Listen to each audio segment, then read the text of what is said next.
اللہ عز و جل قرآن عظیم میں ارشاد فرماتا ہے، اس سے بڑا ظالم کون جو اللہ کی مسجدوں میں اللہ کا ذکر کرنے سے روکتا ہے، وہ سب سے بڑا ظالم ہے۔ ومن اظلم ممن منع مساجد اللہ، اللہ کی مسجدیں، اللہ کا گھر اس کے ذکر پاک کے لیے ہوتی ہیں، اس کی عبادت کے لیے ہوتی ہیں، اور جو اللہ تبارک و تعالیٰ کے ذکر سے اور اس کی عبادت سے روکے، اللہ قرآن میں فرماتا ہے وہ سب سے بڑا ظالم ہے۔ میرے عزیزو، تاریخ اگر دیکھتے ہیں ہم تو ہر زمانے میں معرکہ حق و باطل ہوتا رہا ہے۔ باطل طاقتیں ہمیشہ یہ چاہتی ہیں کہ اللہ کے ذکر کو روکیں، کیونکہ طاغوت شیطان جس کا ذکر قرآن میں ہے وہ ہمیشہ سے یہ چاہتا رہا ہے کہ اللہ کا ذکر کرنے والوں کو روک دیا جائے، کیونکہ اس نے اللہ تبارک و تعالیٰ سے یہ وعدہ کیا، چیلنج کیا تھا، لَأَقْعُدَنَّ لَهُمْ صِرَاطَكَ الْمُسْتَقِيمِ، اے رب میں تیرے سیدھے راستے پر بیٹھ جاؤں گا، ثُمَّ لَآتِيَنَّهُمْ مِنْ بَيْنِ أَيْدِيهِمْ وَمِنْ خَلْفِهِمْ وَعَنْ أَيْمَانِهِمْ وَشِمَائِلِهِمْ، اور میں اس سیدھے راستے پر جو بھی گزرے گا اس کو کبھی سامنے سے آ کر بہکاؤں گا، کبھی پیچھے سے آ کر بہکاؤں گا، کبھی دائیں سے کبھی بائیں سے۔ اور اللہ تبارک و تعالیٰ سے شیطان مردود یہ کہتا ہے، وَلَا تَجِدُ أَكْثَرَهُمْ شَاكِرِينَ، تو تیرے بندوں میں شکر گزار بندے نہیں پائے گا۔ مطلب یہ ہے کہ ابلیس لعین مسلسل یہ کوشش میں ہے کہ اللہ تبارک و تعالیٰ کے بندوں کو اس کے ذکر سے دور کرے، اس کے شکر سے دور کرے۔ آج بھی وہ کیفیت ہم دیکھتے ہیں کہ سب سے زیادہ اللہ کے ذکر سے روکنے کے لیے جو شیطانی طاقتیں کوشش کر رہی ہیں، مگر میرے عزیزو یہ تمہارا امتحان ہے، تمہارا امتحان ایسا کہ کبھی یہ مت سمجھنا کہ تم خالی ہو، کیونکہ قرآن پاک اللہ تبارک و تعالیٰ 21ویں پارے میں فرماتا ہے، احسب الناس ان یترکوا ان یقولوا آمنا وهم لا یفتنون، کیا لوگ یہ گمان کر کے بیٹھے ہیں کہ وہ ایمان لے آئے تو ہم ان کو آزمائیں گے نہیں، یا ان کو چھوڑ دیا جائے گا؟ جو ایمان لایا ہوا بندہ ہے وہ آزمایا جائے گا۔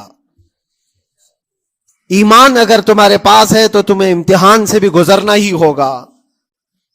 یہ ایمان کسی حلوہ پراٹھے کا نام نہیں ہے، کھا کر کے مست نیند سو جائے، پھر اسے اس دار فانی میں، اس دنیا میں امتحانات سے گزار کر کے اپنے ایمان کی کسوٹی کو دکھانا ہوگا۔ اسی لیے قرآن یہ بھی کہتا ہے کہ تمہیں کیسے کیسے آزمایا جائے گا، وَلَنَبْلُوَنَّكُمْ بِشَيْءٍ مِّنَ الْخَوْفِ وَالْجُوعِ وَنَقْصٍ مِّنَ الْأَمْوَالِ وَالْأَنفُسِ وَالثَّمَرَاتِ، ہم تمہیں آزمائیں گے کبھی بھوک سے، کھانے کی قلت سے، اور کبھی خوف سے، ڈر آئے گا تمہارے پاس، اور پھر اللہ تعالیٰ فرماتا ہے کبھی مال و دولت کی کمی سے، وَنَقْصٍ مِّنَ الْأَمْوَالِ وَالْأَنفُسِ، کبھی لوگوں کی جان چلی گئی ہو، کثرت سے تمہارے عزیز مر گئے، یہ بھی آزمائش ہے، اور پھلوں کی کمی۔ اللہ تعالیٰ فرماتے ہیں یہ 5 چیزیں ہیں جو تمہاری زندگی میں آئیں گی اور تمہیں آزمایا جائے گا، اور ان کمیوں کے وقت تمہارا ایمان دیکھا جائے گا تم کیا کہتے ہو۔ اور اللہ تعالیٰ فرماتا ہے جب کبھی تمہیں بھوک سے آزمایا جائے، خوف سے، ڈر سے آزمایا جائے، اور مال کی کمی سے آزمایا جائے، امتحان لیا جائے، تو اس وقت جو بندہ یہ کہتا ہے، اللہ فرماتا ہے انا للہ و انا الیہ راجعون، اللہ تعالیٰ فرماتا ہے ان لوگوں کو یہ بشارت ہے، ان صبر کرنے والوں کو یہ بشارت ہے کہ جب ان پر مصیبت آتی ہے تو یہ کہتے ہیں ہم اللہ ہی کے ہیں اور اللہ ہی کی طرف لوٹنے والے ہیں۔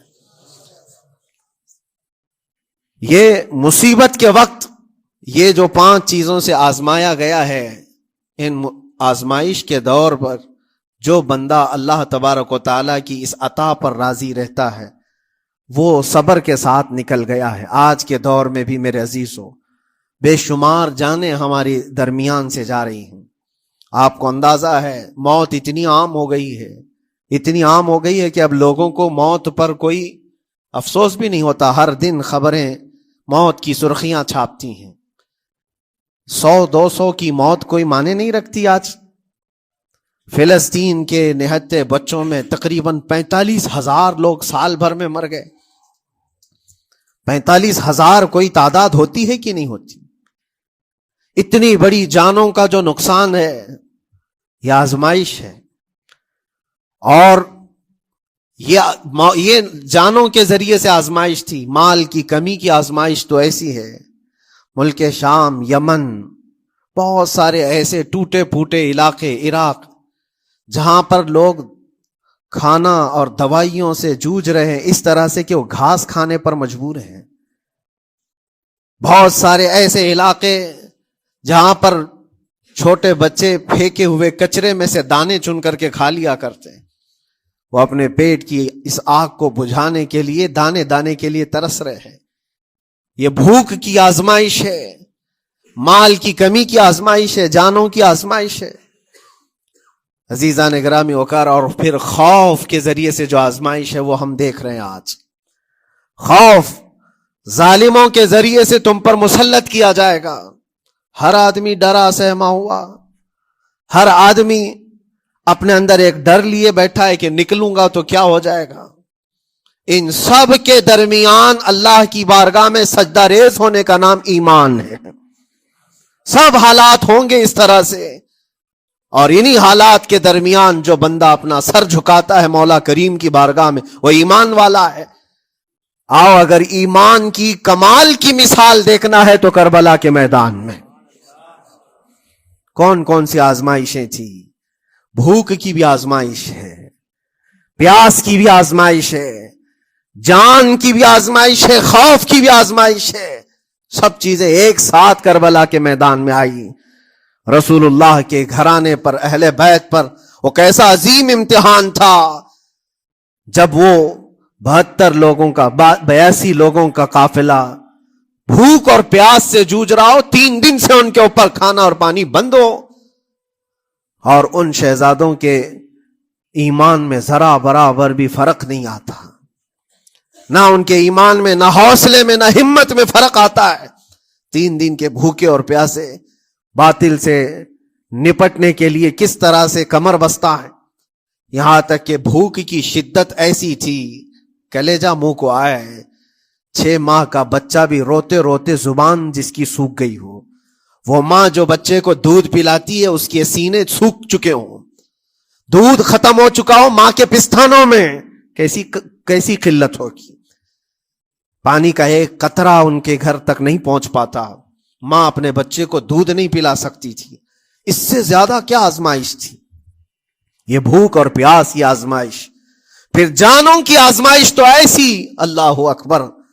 56 سال کی عمر کا وہ شہزادہ عالی وقار، سیدہ کائنات فاطمۃ الزہرا کا نور نظر، امام عالی مقام سید الشہداء امام حسین رضی اللہ تعالیٰ عنہ، جب میدان کربلا میں لاشوں کو اٹھاتے تھے، کتنی لاشیں اٹھائی، کبھی بیٹے کی، کبھی بھتیجے کی، کبھی بھانجے کی، کبھی بھائیوں کی، کبھی عزیزوں کی.